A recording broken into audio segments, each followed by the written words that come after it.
സെക്രട്ടേറിയറ്റിന് മുന്നിൽ M G road ഉപരോധിച്ചുകൊണ്ട് ആശാപ്രവർത്തകർ സമരം ശക്തമാക്കിയിരിക്കുകയാണ്. അമൽ തേനംപറമ്പിൽ ഒപ്പം തന്നെ സ്റ്റെഫിൻ എന്നിവർ ചേരുകയാണ് ഇതിൻ്റെ വിശദാംശങ്ങളുമായി. അമൽ, കനത്ത ചൂടാണ്. കാരണം അൾട്രാവയലറ്റ് രശ്മികൾ വരെ കൂടുന്ന ഒരു സാഹചര്യത്തിൽ കനത്ത ചൂടിൽ ആശാ വർക്കർമാർ ആ സെക്രട്ടേറിയറ്റിൽ എം ജി റോഡിലെ പൊരിവെയിലത്തിരുന്ന് സമരം നടത്തുകയാണ്. സർക്കാർ ഈ സമരത്തെ എങ്ങനെയാണ് കാണുന്നത്? പോലീസും മറ്റുള്ളവരുമൊക്കെ ഈ സമരം അവസാനിപ്പിക്കാൻ വേണ്ടി, അല്ലെങ്കിൽ ഇത്ര കനത്ത വെയിലത്തും ഇങ്ങനൊരു സമരം നടക്കുമ്പോൾ അതിനകത്ത് ഭരണാധികാരികളുടെ ഭാഗത്തു നിന്നുള്ളൊരു പ്രതികരണം എന്താണ്? ആശാ വർക്കർമാർ ഇത് തുടർന്നുകൊണ്ട് പോകാൻ വേണ്ടിയുള്ള നീക്കത്തിലാണോ? ഈ സമരത്തിൽ തീർപ്പുണ്ടാകുന്നതുവരെ പിന്നോട്ടില്ല എന്നുള്ളതാണ് ഇപ്പോൾ സമരക്കാർ പ്രഖ്യാപിക്കുന്നത്. അതനുസരിച്ച് എം സി റോഡ് പൂർണ്ണമായും ഉപരോധിക്കുകയാണ് സമരക്കാർ. നോർത്ത് ഗേറ്റിൻ്റെ ആ ഭാഗത്ത് സ്റ്റാച്യുവിൻ്റെ അവിടെ പൂർണ്ണമായും ഉപരോധം തീർത്തിരിക്കുന്നു. റോഡിലൂടെ വാഹനങ്ങൾ കടന്നു പോകുന്നില്ല. മറ്റു വഴികളിലൂടെ വാഹനം കടത്തിവിടേണ്ട അവസ്ഥയാണ്. സെക്രട്ടേറിയറ്റ് വളഞ്ഞുള്ള ഒരു സമരം എന്നുള്ളതിനപ്പുറത്തേക്ക് സെക്രട്ടേറിയറ്റിനെ ഒറ്റ ഗേറ്റിലേക്ക് ഒതുക്കിക്കൊണ്ടുള്ള ഒരു സമരം എന്നുള്ള നിലയിലേക്ക് ഈ സമരത്തെ വിജയിപ്പിക്കാൻ ഈ സമരക്കാർക്ക് കഴിഞ്ഞിട്ടുണ്ട് എന്ന കാര്യത്തിൽ സംശയം വേണ്ട. ആകപ്പാടെ വാഹനങ്ങൾക്ക് കടന്നു പോകാൻ കഴിയുന്നത്, അതിപ്പോൾ മുഖ്യമന്ത്രി അടക്കം മന്ത്രിമാരടക്കമുള്ളവർക്ക് കടന്നു പോകാൻ കഴിയുന്നത് കണ്ടോൺമെൻറ്റ് ഗേറ്റ് വഴി മാത്രമാണ്. മറ്റുള്ള വഴികളെല്ലാം ബാരിക്കേഡ് കെട്ടി അടയ്ക്കേണ്ടി വന്നിട്ടുണ്ട് പോലീസിന്. ഈ സമരക്കാർ ഏത് സമയം ഏത് ഗേറ്റിലേക്ക് പോകും എന്നുള്ള കാര്യത്തിലൊന്നും പോലീസിനൊരു വ്യക്തതയുമില്ല. സാധാരണ നിലയിൽ സ്പെഷ്യൽ ബ്രാഞ്ചിനൊക്കെ കൃത്യമായ വിവരങ്ങൾ സമരവുമായി ബന്ധപ്പെട്ട് ലഭിക്കുന്നതാണ് എങ്കിൽ ഇതുമായി ബന്ധപ്പെട്ട പോലീസിനാകെ ആശയക്കുഴപ്പമാണ്.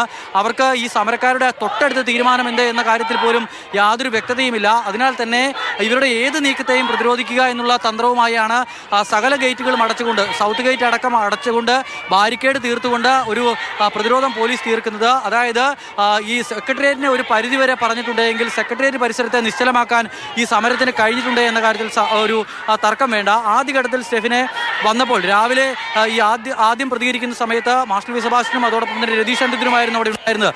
അപ്പോൾ ഈ സർക്കാരിൻ്റെ ഒരു ഇടപെടൽ കൊണ്ട്, അല്ലെങ്കിൽ ഈ പാലിയേറ്റീവ് കെയർ പരിശീലന പരിപാടിയൊക്കെ സംഘടിപ്പിച്ച് പ്രതിരോധം തീർത്തതുകൊണ്ട് ഇതിലെ പങ്കാളിത്തം നന്നേ കുറഞ്ഞിരുന്നു എന്ന് ഞാൻ പറഞ്ഞിരുന്നു. പക്ഷേ ഒരു മണിക്കൂർ ഇങ്ങ് പിന്നിടുമ്പോൾ ആ പറഞ്ഞ കാര്യം തിരുത്തി പറയേണ്ടി വരികയാണ്. വലിയ തോതിലുള്ള ജനപങ്കാളിത്തം അല്ലെങ്കിൽ ആശാപ്രവർത്തകരുടെ പങ്കാളിത്തം കൊണ്ടുവരുവാൻ സമരസമിതിക്ക് കഴിഞ്ഞിട്ടുണ്ട്. സമരം ഒരു വിജയത്തിലേക്ക് പോകുന്നു, അല്ലെങ്കിൽ ഇന്നത്തെ ഈ ഉപരോധ സമരം വിജയിക്കുന്നു. ഇവരുടെ ലക്ഷ്യം പൂർത്തീകരിച്ചോ ഇല്ലയോ എന്നുള്ളത് രണ്ടാമത്തെ പ്രശ്നമാണ്. പക്ഷേ ഇന്നത്തെ സമരം ഒരു പരിധിവരെ വിജയിപ്പിക്കാൻ ഈ സമരക്കാർക്ക് കഴിഞ്ഞിട്ടുണ്ട്. തീർച്ചയായിട്ടും സമരം ഒരു പരിപൂർണ്ണ വിജയമായിട്ട് തന്നെ ഇപ്പോൾ മാറുന്ന കാഴ്ചയാണ്. കാരണം അത്രയധികം സ്ത്രീകൾ, അവരെല്ലാം വന്നിരിക്കുന്ന അവരുടെ ജോലി പോലും ഒരു തുലാസിലാണ്. ആ ഒരു സന്ദർഭത്തിലാണ് അവർ ഇപ്പോൾ ഈ സമരവുമായി ബന്ധപ്പെട്ട് ഇവിടെ വന്ന് ഇങ്ങനെ ഇരിക്കുന്നത്. പ്രത്യേകിച്ച് നേരത്തെ മാർഷൽ സൂചിപ്പിച്ചൊരു കാര്യമുണ്ട്. കാരണം വലിയ ചൂടാണ്, എങ്ങനെയാണ് ഇത്രയും അധികം സ്ത്രീകൾ ഈ റോഡിൽ കുത്തിയിരിക്കുന്നതെന്നൊരു കാര്യം. പക്ഷേ ആ ചൂടിനെയും തീയെയും തോൽപ്പിക്കുന്ന തരത്തിലുള്ളൊരു തീ അവരുടെ മനസ്സിലുണ്ട്. അത് തന്നെയാണ് നമ്മൾ ഈ 36 ദിവസമായി കണ്ടുകൊണ്ടിരിക്കുന്നത്. ആ സമരം അവസാനിപ്പിക്കണമെങ്കിൽ സർക്കാരിൻ്റെ അടിയന്തരമായ ഇടപെടൽ ഉണ്ടാകേണ്ടതുണ്ട്. പക്ഷേ ഇപ്പോഴും അതിനോട് മുഖം തിരിച്ച് നിൽക്കുന്ന, അതിന് എതിരായി നിൽക്കുന്ന ഒരു സമീപനം സർക്കാരിൻ്റെ ഭാഗത്തു നിന്നുണ്ടാകുമ്പോൾ ഈ സമരം വലിയൊരു വിജയത്തിലേക്ക്, വലിയൊരു ഉപരോധത്തിലേക്ക് നീങ്ങുന്നു. കാരണം ഈ സെക്രട്ടേറിയറ്റിൽ തന്നെ മുഖ്യമന്ത്രിക്കും മന്ത്രിമാർക്കും ഇനി പോകുന്നതിന് വേണ്ടി നേരത്തെ അമൽ സൂചിപ്പിച്ചതുപോലെ തന്നെ ആ ഒരു വാതിൽ മാത്രമേ ഉള്ളൂ. മറ്റുള്ള എല്ലാ തരത്തിലുള്ള വഴികളും കൊട്ടിയടച്ചുകൊണ്ട് അവർ സമരത്തിലേക്ക് നീങ്ങുമ്പോൾ ഇനിയെങ്കിലും സർക്കാരിനെ സംബന്ധിച്ചിടത്തോളം അത് കാണേണ്ടതുണ്ട്. പ്രത്യേകിച്ചും അവർ ചോദിക്കുന്ന പ്രധാനപ്പെട്ട 2 ആവശ്യങ്ങളാണ്. അവർക്ക് വിരമിക്കൽ ആനുകൂല്യം നൽകണം, അതോടൊപ്പം തന്നെ അവരുടെ ഓണറേറിയം വർദ്ധിപ്പിക്കണം. നമ്മൾ പലതവണ പരമ്പരയായിട്ടൊക്കെ ഈ അവരുടെ അവസ്ഥകൾ കാണിച്ചതാണ്. 232 രൂപ ഒരു ദിവസം ശമ്പളം അല്ലെങ്കിൽ ഓണറേറിയം കിട്ടുന്നു, അതിൽ ജീവിക്കുന്നതിനുള്ള ബുദ്ധിമുട്ട്, അതൊക്കെ നമ്മൾ പലതവണ വരച്ചു കാട്ടി. പക്ഷേ ഇപ്പോഴും എന്തായാലും സർക്കാരിൻ്റെ ഭാഗത്തു നിന്നും കണ്ണു തുറക്കാത്ത ഒരു അവസ്ഥയുണ്ട്. പക്ഷേ അതിനെ തോൽപ്പിക്കുന്ന തരത്തിൽ നിശ്ചയദാർഢ്യത്തോടു കൂടി സ്ത്രീകൾ മുന്നോട്ട് പോവുകയാണ്. സർക്കാരിന് ഒരുപക്ഷെ ഈ സമരത്തോട് മറ്റൊരു രീതിയിൽ പ്രതികരിക്കേണ്ടി വന്നേക്കാം. ഇപ്പോൾ അതുതന്നെയാണ് അവസ്ഥ. കാരണം സർക്കാരിന് ഈ സമരത്തെ കണ്ടില്ലെന്ന് അടിച്ച് എത്ര ദിവസം മുന്നോട്ട് പോകാൻ കഴിയുമെന്നൊരു പ്രശ്നമുണ്ട്. കാരണം ഇത് ഏറ്റവും താഴെത്തട്ടിൽ പ്രവർത്തിക്കുന്ന ആളുകളാണ്, ജനങ്ങൾക്കിടയിൽ ഇറങ്ങി പ്രവർത്തിക്കുന്ന ആളുകളാണ്. പഞ്ചായത്ത് തെരഞ്ഞെടുപ്പ് അടക്കം വരാൻ പോവുകയാണ്. ഈ തദ്ദേശ തെരഞ്ഞെടുപ്പിലൊക്കെ ഈ ഒരു വിഷയം ചർച്ചയായിട്ടുണ്ട് എങ്കിൽ അത് ഗുണകരമാകില്ല എന്ന ബോധ്യം സർക്കാരുണ്ട്. പക്ഷേ എങ്ങനെ ഈ സമരം തീർക്കും? അതൊരു പ്രധാനപ്പെട്ട ചോദ്യം തന്നെയാണ്. കേന്ദ്ര സർക്കാർ കനിയട്ടെ എന്നുള്ളതാണ് ഇവർ സംസ്ഥാനം പറയുന്നതെങ്കിൽ സംസ്ഥാനത്തിൻ്റെ പ്രശ്നമാണ് എന്ന് കേന്ദ്രവും പറയുന്നത്. അങ്ങനെ പരസ്പരം കുറ്റപ്പെടുത്തി മുന്നോട്ട് പോകുമ്പോൾ ഈ സമരത്തിനൊരു പരിഹാരം കണ്ടെത്തുന്നില്ല. ഇവരിങ്ങനെ സമരം തുടരുകയാണ്. നമ്മളിപ്പോൾ ഈ കാണുന്നത് സാധാരണ നിലയിൽ സമരം നടക്കുന്ന സമയത്ത് റോഡിൻ്റെ ഒരു ഭാഗം ഉപരോധിക്കും, ഒരു ഭാഗം ഒഴിച്ചിടും.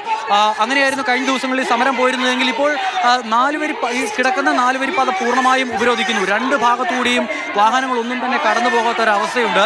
ഇവർ ഇവിടെ നിന്നും പോകുന്നില്ല എന്നുള്ളതാണ് പറയുന്നത്. കുടകളടക്കം തൊപ്പികളടക്കമായാണ് വന്നിരിക്കുന്നത്. വെയിൽ വന്നാൽ പ്രതിരോധിക്കും, മഴ വന്നാൽ പ്രതിരോധിക്കും. കനത്ത മഴയത്ത് സമരം ചെയ്തവരാണിവർ. മഴയുടെ സമയത്ത് ഒരു പന്തൽ കെട്ടാനുള്ള ശ്രമം നടത്തിയപ്പോൾ പോലും അതുപോലും അഴിച്ചു മാറ്റുന്ന ഒരു നടപടി അന്ന് നമ്മൾ പോലീസിന്റെ ഭാഗത്തു നിന്നും കണ്ടതാണ്. അങ്ങനെയുള്ള പലവിധത്തിലുള്ള പ്രശ്നങ്ങൾ നേരിട്ടുകൊണ്ടാണ് ഇവർ ഈ സമരവുമായി ഇപ്പോൾ ഇവിടെ തുടരുന്നത്. നമുക്ക് ആശാവർക്കർമാരുടെ പ്രതികരണത്തിലേക്ക് കൂടി പോകാമെന്ന് തോന്നുന്നു. ചേച്ചി, നിങ്ങൾ ഇന്നും ഈ പ്രശ്നപരിഹാരം ഉണ്ടാകും വരെ ഇവിടെ ഇരിക്കാനാണോ തീരുമാനം? അതെ, ഇരിക്കാനാണ് തീരുമാനം. നിങ്ങളുടെ ഇവിടെ ഈ സമരം നടക്കുമ്പോൾ തന്നെ ഒരു പരിശീലന പരിപാടിയൊക്കെ നടക്കുന്നുണ്ട്, പാലിയേറ്റീവ് കെയറിൻ്റെ. ആ പരിശീലന പരിപാടിയിലൊക്കെ പങ്കെടുക്കാതെയാണ് നിങ്ങളിവിടെ വന്നിരിക്കുന്നത്. അപ്പോൾ ജോലി സംബന്ധിച്ച കാര്യത്തിൽ എന്തെങ്കിലും ആശങ്കയൊക്കെ ഉണ്ടോ? ആശങ്കയില്ല. നമ്മൾ ഇതുവരെയും കഷ്ടപ്പെട്ടാണ് ജീവിച്ചത്. ഞങ്ങൾക്ക് ഇതുകൊണ്ടാണ് ഞങ്ങൾ ജീവിക്കുന്നത്. ഈ പാലിയേറ്റീവിൻ്റെ പേഷ്യൻറ്റ് നോക്കാൻ പോകണം, ഞങ്ങൾ പാലിയേറ്റീവ് കെയറിൻ്റെ കൂടെ പോകുന്നത് ഞങ്ങളാണ്. ഞങ്ങളുടെ നോക്കാതെ ഞങ്ങൾ എന്ത് ചെയ്യണം? ഞങ്ങൾ കഷ്ടപ്പെടുന്നുണ്ട് ഞങ്ങൾ ഇവിടെ വന്നിരിക്കുന്നത്, ഈ വെയിൽ കൊള്ളുന്നത്. ഇത്രയും ദിവസം ആയില്ലേ, അതിൻ്റെയൊക്കെ ബുദ്ധിമുട്ടുണ്ട്. ഇന്നിപ്പോൾ 36-ാം ദിവസമാണ്. നിങ്ങളുടെ പ്രശ്നം പരിഹരിക്കാൻ ഉള്ള തരത്തിലുള്ള ചർച്ചകളൊന്നും നടക്കുന്നില്ല. ഇടയ്ക്ക് ചില സംഭാഷണങ്ങളൊക്കെ നടക്കുന്നു, ചില വാഗ്ദാനങ്ങളൊക്കെ ഉണ്ടാകുന്നതിനപ്പുറത്തേക്ക് മറ്റൊന്നും ഉണ്ടാകുന്നില്ല. ഒരു പ്രശ്നപരിഹാരം എന്നുണ്ടാകുമെന്നാണ് നിങ്ങൾ കരുതുന്നത്? പ്രശ്നപരിഹാരം ഉണ്ടാകണം, ഉടൻ തന്നെ ഉണ്ടാകണമെന്നാണ് നമ്മുടെ തീരുമാനം. ഞങ്ങളുടെ എല്ലാം പ്രത്യാശയോടെ നിൽക്കുന്നത്. അതുവരെയും ഈ വെയിലും മഴയും ഒക്കെ സഹിച്ച് സെക്രട്ടേറിയറ്റിന് മുന്നിൽ തന്നെ തുടരാനാണ് തീരുമാനം? അതെ, തുടരാൻ തന്നെയാണ് തീരുമാനം. ഞങ്ങൾ പിന്നോട്ടില്ല, മുന്നോട്ട് തന്നെയാണ് ഞങ്ങൾ പോരാട്ടം.